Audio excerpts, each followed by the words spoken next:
요즘엔 제 아내가 저보다 더 시대를 앞서가는 것 같아요. 옛날에는 제가 유행어를 많이 알아가지고 가르쳐 줬는데 요새는 저보다 한 수 위인 것 같아요. 저에게 이런 질문을 하더라고요.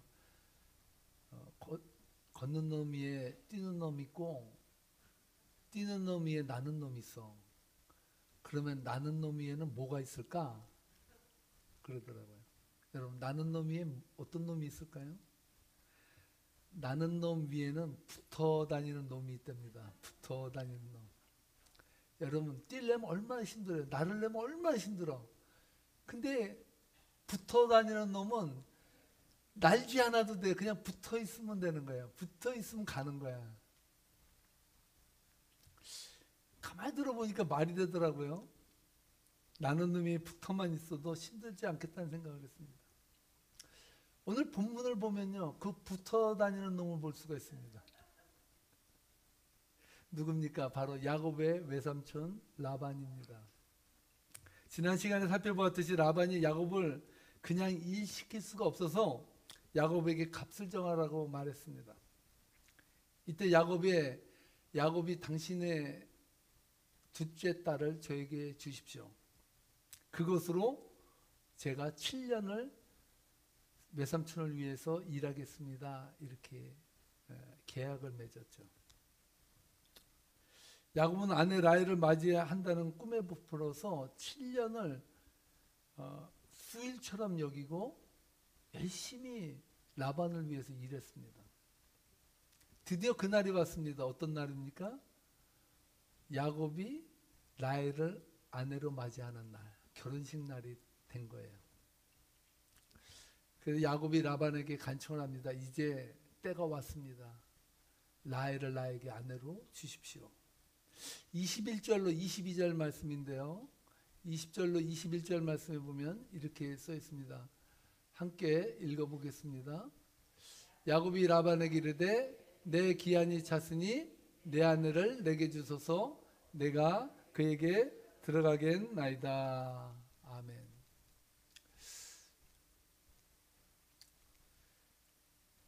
이 라반은 야곱의 가정에 새 출발을 알리는 성대한 잔치까지 벌려주고 야곱의 결혼을 축하해 주었습니다.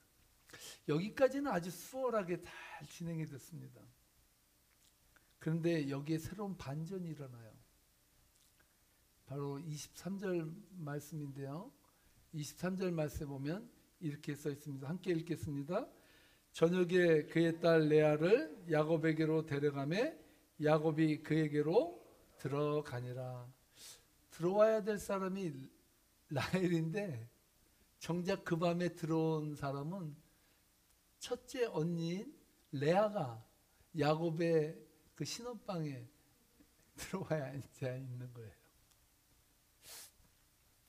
요즘 인기 있는 드라마보다 더 드라마틱하지 않습니까? 야곱과 라헬을 위하여 성대한 결혼식을 베풀어주고 나서 정작 밤에는 첫째 딸 레아를 신혼방으로 보낸 것이죠. 요즘 말로 하면 사기 아닙니까? 사기? 라반은 아주 교묘하게 결정적 순간에 야곱의 아내를 바꿔치기 한 것입니다. 저는 이 대목에서 야곱의 아내가 된 레아의 연기력을 높이 평가합니다. 야곱은 완전히 인지와 만난 거예요. 야곱은 형 에서의 축복을 빼앗기 위해서 어떻게 했습니까? 목소리는 변장을 많이 못하지만 몸은 그냥 여러 가지 털을 붙여가지고 에서처럼 보이려고 엄청 꾸며가지고 아버지한테 너 누구냐? 그러니까 저 에서인데요 이랬다고요. 아주 기가 막힌 연기로 축복권을 따내죠. 레아는 그 밤에 야곱에게 들어가서 라헬처럼 행동을 한 거예요. 전혀 몰랐어요. 이 대목에서 어떻게 그 약은 야곱이 어떻게 레아와 라헬을 구분하지 못했을까? 이것을 또 연구하는 학자들이 있어요. 여러분 어떻게 왜 분간하지 못했을까요? 첫 번째, 레아가 연기력이 좋았다. 둘째, 도저히 안 되니까 그 아버지 라반이 야곱에게 술을 진탕 먹여가지고 완전히 해롱해롱 되게 돼가지고 구분 못하게 해서 들여보냈다. 세 번째는 야곱이 너무나도 기뻐서 라헬을 만나는 그 기쁨에 술 너무 많이 먹어가지고 분간을 못했다. 이런 해석들을 합니다. 여러분은 어떤 해석이 맞는지 여러분이 골라도 됩니다. 답은 없습니다.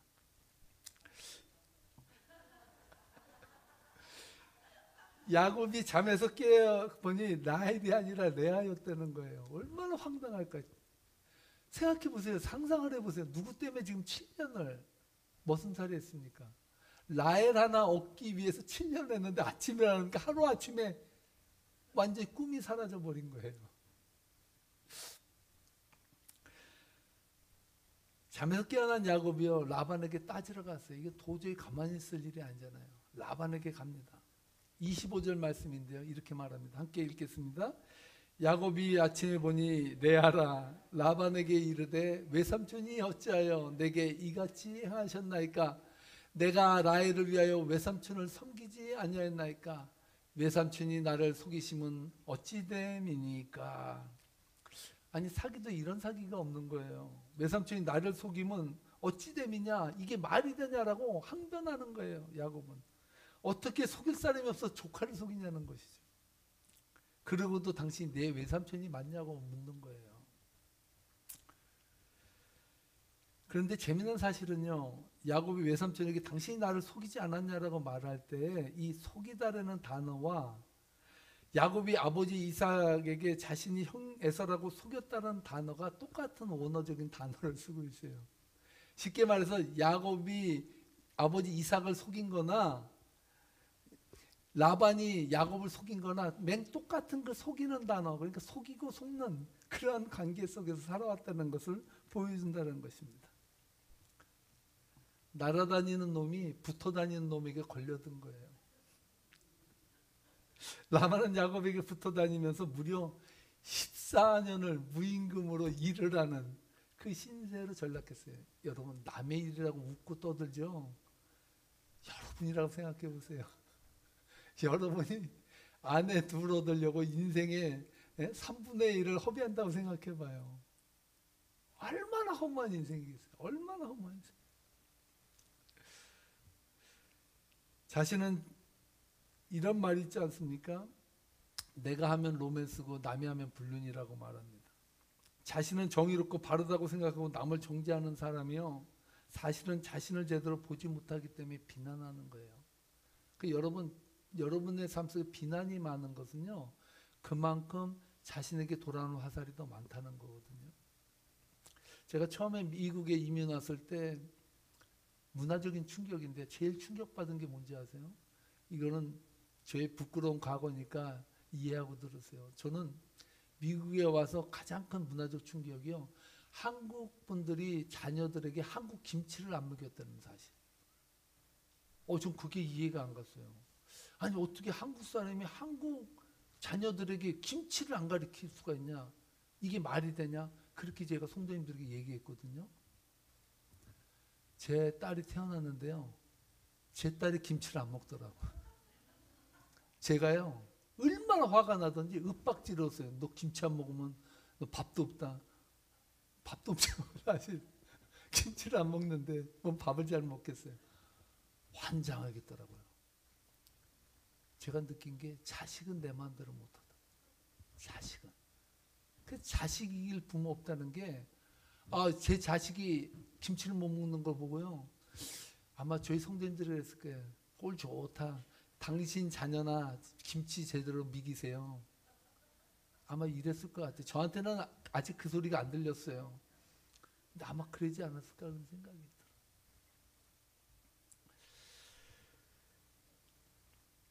영어 속담에요, Don't judge someone until you've walked a mile in their shoes라는 말이 있어요. 이걸 직역하면 뭐냐면, 당신이 그 사람의 신발을 신고 1마일을 걸어보지 아니하면 그 사람을 판단하지 마세요라는 거예요. 참 의미가 있는 거예요. 누구나가 각자가 자기가 신는 신발이 있어요. 내 신발에 맞춰서 다른 사람의 신발 사이즈가 틀리다고 해서 그 사람을 비난하면, 그럼 그 사람의 신발을 한번 신고 당신이 한번 살아보고 그 사람을 정죄하라는 거예요. 그렇게 따지면 여러분 판단할 사람이 어디 있어요? 다 지멋에 산다고. 이 세상은요, 지구는 나를 중심으로 돌아. 지구의 중심은 나야. 남이 되면 안 돼요.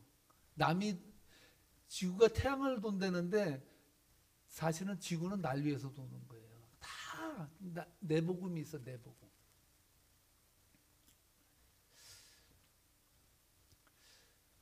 라반은요, 팔면 팔수록 대단한 놈입니다. 진짜 사기꾼은요, 가를 나라고 얘기해서 믿게 해야 진짜 사기꾼이에요. 가를 가라고 말하는 사기꾼은 없어요. 라반은요, 정말 가를 나라고 얘기해도 믿을 수 있게끔 말할 수 있는 언변이 있는 사람이었어요. 어떻게 그것을 알 수 있는지 아세요? 여러분 생각해 보세요. 야곱 하나를 속이기 위해서 마을 잔치를 벌려요. 잔치에 초청할 때 주제가 있을 거 아니에요. 괜히 초청합니까? 오늘 누구 생일이니까 오세요. 아니면 누구 돌잔치입니다. 오세요. 이런 얘기를 하잖아요. 라반은요 분명히 그렇게 얘기했을 거예요. 오늘은 우리 딸 라헬이 시집가는 날입니다. 이렇게 해서 사람들 다 불렀을 거예요. 그러니까 야곱은요 추워도 의심하지 않았어요. 왜? 아니 이건 완전히 사기를 치기 위해서 주민을 동원한 거예요. 상상이 가십니까? 그래가지고 안 믿을 사람이 어디 있어요? 완전 범죄, 완전 범죄. 이건 믿을 수밖에 없는 거예요. 야, 삼촌이 날 위해서 잔치를 벌이는데 라헬과 결혼하는 잔치로 사람들을 초청했거니 생각했을 거예요.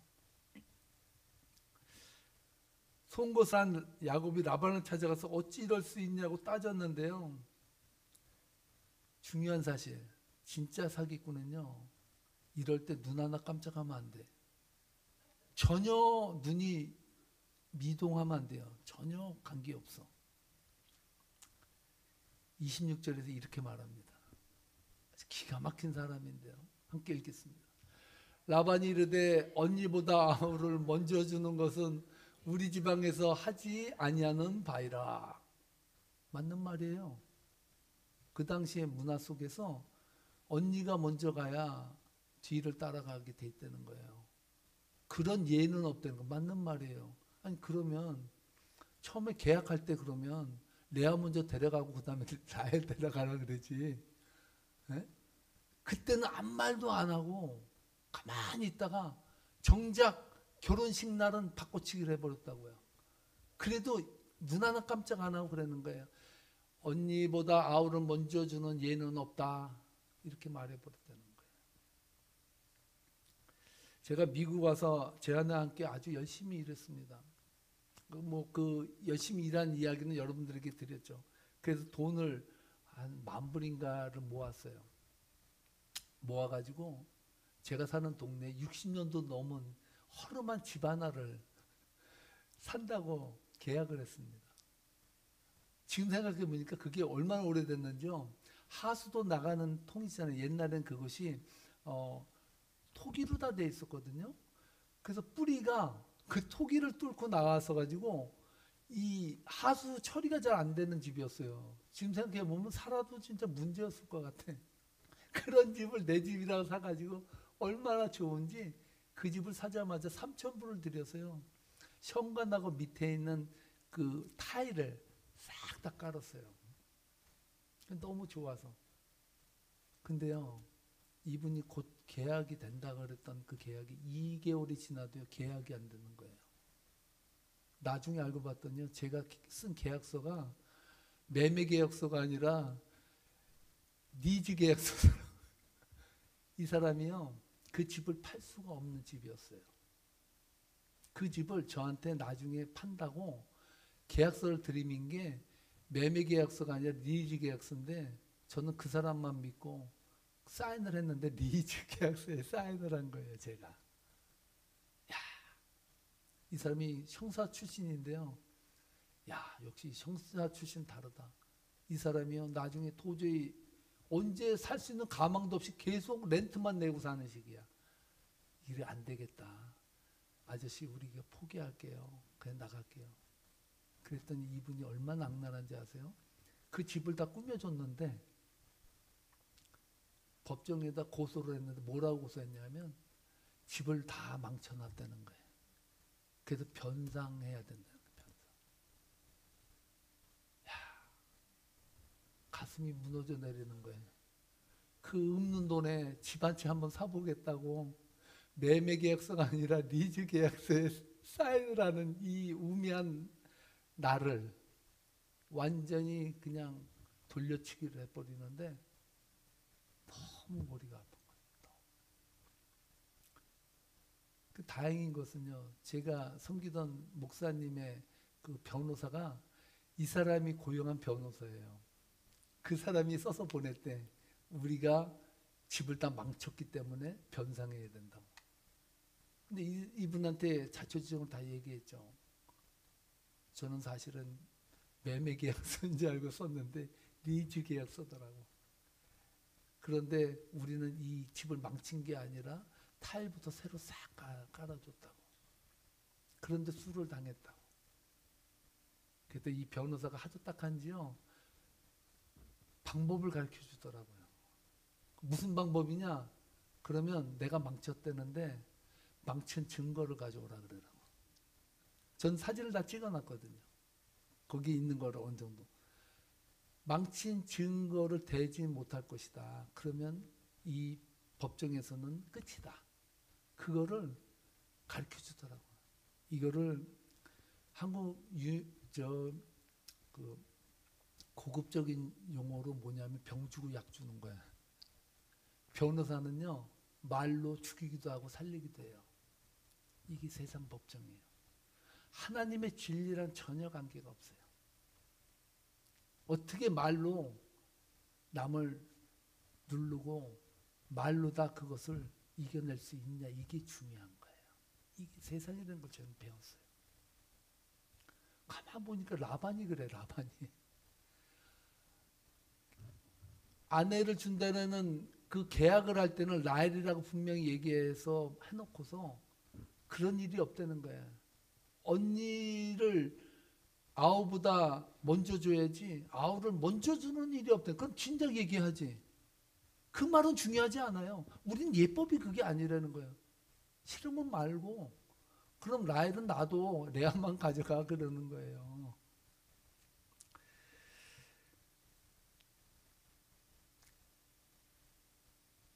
여러분 같으면 어떻겠습니까?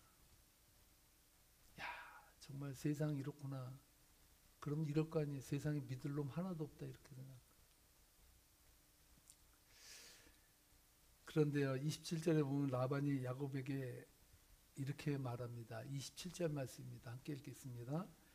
이를 위하여 7일을 채우라. 우리가 그도 내게 주리니 내가 또 나를 7년 동안 섬길지니라. 아멘. 전 이 대목이 이해가 안 갔어요. 왜 7일을 채우라 그리고 내가 또 7년을 섬기리라 이런단 말이에요. 그럼 저 7일은 뭘까요? 저 7일은요, 그 당시 문화에서 결혼을 하면 일주일을 결혼식 파티를 해줬어요. 일주일. 레아랑 지금 며칠 지났습니까? 하루 지났어. 그러니까 6일. 7일을 채우기 위해서는 6일을 이 파티를 계속 해라는 거예요. 너 화내지 말고 괜히 아내 바꿔치기 됐다고 불평하지 말고 아름답게 이 결혼식을 끝내라는 거예요. 그리고 나서 네가 또 7년을 일하면 또 하나 줄게. 야곱에게 이렇게 말했다는 거예요. 더럽고 치사하면 하지 말던지.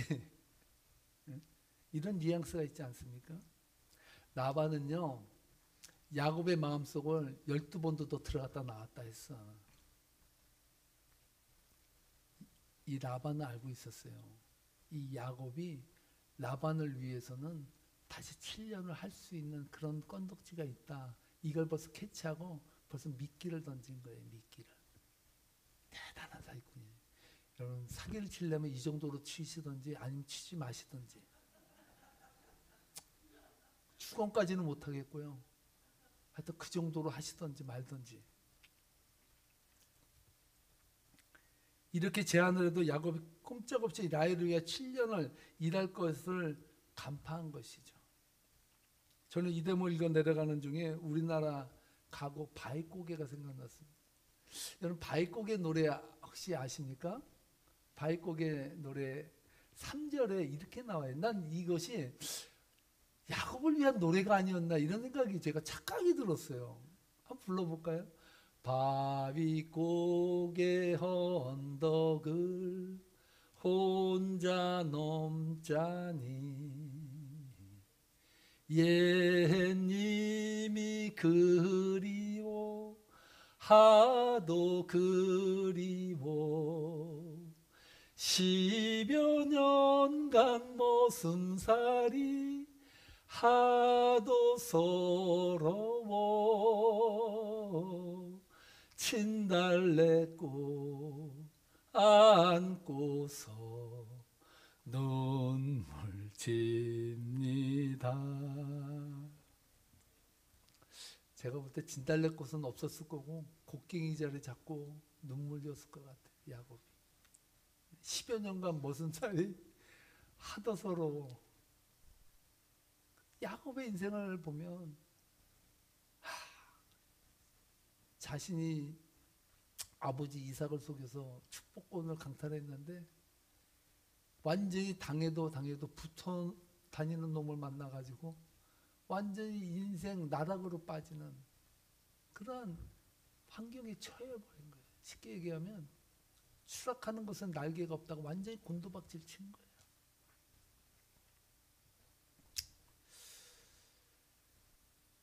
이 야곱의 스토리, 야곱의 인생 스토리를 통해서 오늘 본문은 우리들에게 무엇을 말해줄까요? 여러분은 오늘 이 말씀을 통해서 어떤 설교의 제목을 듣고 싶습니까? 많은 분들이 그래요. 오늘 이 설교 속에서 권선징악이다. 여러분 선한 사람은 복을 받고 악한 일을 한 사람은 악한 보응을 받는다. 그러니까 잘 살아라. 그 논리의 이야기를 듣는다면 50점이에요. 50점. 뭐 심은 대로 걷는다. 잘 심어라. 이것도 50점이에요. 50점. 오늘 이 본문에 이 흐르는 이 이야기들 속에서 대국민 사기극, 대야곱 사기극을 보면서 이 현장 속에서 우리가 발견해야 될 게 있어요. 한 가지. 오늘 저는 여러분들과 함께 그것을 포착하고 그것을 여러분들의 가슴 속에 담아내기를 주님으로 축복합니다. 저는 오늘 본문을 쭉 읽어 내려가면서 흘러가는 은혜의 강줄기를 발견하게 돼요. 야곱이 어떤 인물입니까? 여러분 야곱이라는 인생은요. 이스라엘 역사에서 물론 아브라함 믿음의 조상이라 위대하고 중요해요. 근데 믿음의 조상의 가문이 하나의 민족과 역사의 현장에서 한 나라를 이루는 데 있어서 가장 최초의 인물을 따지려면 야곱이에요. 왠지 아시죠? 야곱은 12아들을 가졌어요.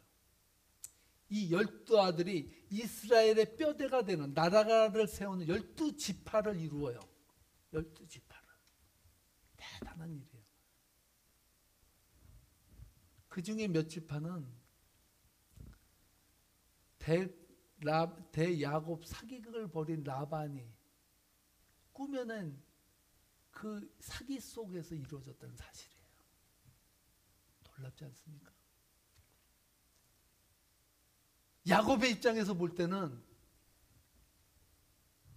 밤잠을 설쳐도 다 풀어내지 못할 가슴의 응어리예요. 한이에요. 그것은 정말로 자다가도 일어날 수 있는 울분이에요. 중요한 사실은요. 야곱이 사기를 당했던, 아픔을 당했던, 고통을 당했던 그 고통을 이스라엘 민족을 이루는 한 지체를 만들어가는 하나님의 역사의 경륜의 은혜가 오늘 본문에 흘러간다는 사실이에요. 놀랍지 않습니까? 저는 이 메시지 속에서 여러분의 인생을 투여해야 된다고 생각합니다. 때로는 여러분들의 인생이 어떠한 삶을 걸어왔는지 저는 알지 못합니다. 때로는 사기를 당하고 환난을 당하고 문제를 만나고 폭풍을 만나고 정말 산전수전 공중전까지 다 겪어가면서 붙어 다니는 놈을 만나기까지 했을지라도 하나님은 여러분들의 모든 삶의 과정들의 경험과 아픔과 고통을 통해서 바꾸셔서 하나님 나라를 이루어가는 초석으로 만들어 가신다는 사실입니다. 할렐루야. 여러분들을 어찌하든지 하나님의 자녀, 하나님의 백성으로 만들기 위해서 때로는 하나님은 인생의 나락으로 떨어뜨리기도 하시고 인생에 만나지 말아야 될 인간을 만나게 하시고 때로는 인생에서 경험하지 아니해야 될 문제들을 만나게 하시면서 중요한 사실은 하나님은 묵묵히 하나님의 역사의 경륜을 여러분들의 인생을 통해서 만들어가고 계시다는 사실입니다. 이 사실을 안다면 좀 고통이 와도 견딜 수 있습니다. 그 비전이 여러분들의 비전이 될 줄 믿고 오늘 이 말씀을 통해서 정말로 여러분들의 인생 가운데 하나님의 은혜가 흘러가는 삶을 사시길 주님을 축복합니다. 따라하시 바랍니다.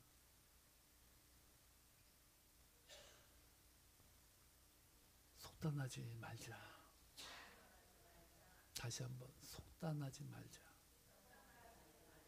하나님은 지금도 여러분들의 인생 가운데 일하고 계십니다. 기도하시겠습니다. 하나님,